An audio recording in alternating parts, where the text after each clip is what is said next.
మేము తిడితే తట్టుకోలేవు, రేవంత్ తిట్ల పురాణం బంద్ చేయి, చీకటి ఉంటేనే వెలుగు విలువ తెలుస్తుంది, అసెంబ్లీ ఎన్నికల్లో ఓటమి మన మంచికే, కాంగ్రెస్ నికృష్ట పాలన చూస్తేనే కేసీఆర్ గొప్పతనం అర్థమవుతుంది, 6 గ్యారంటీలు ఇవ్వకుంటే బొంద పెడతాం, రేవంత్ నీ జుట్టు మోడీ చేతిలో ఉందా, బడ్జెట్ లో ఏమి ఇవ్వకున్నా మాట్లాడమేం, ఉప్పల్ మల్కాజ్గిరి సభల్లో బాతాల పోషెట్టి కొడుకు డ్రామారావు చెప్తున్నాడు.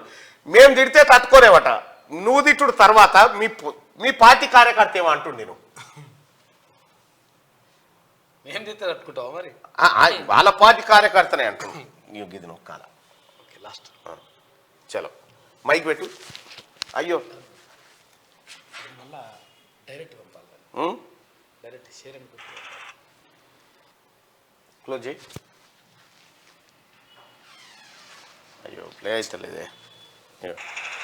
అన్న నమస్కారం అన్న కేటీఆర్ గారు, మీరు దయచేసి నోరు జారొద్దండి, ఎందుకంటే 10 సంవత్సరాల్లో మనం చేసింది ఏం లేదన్న.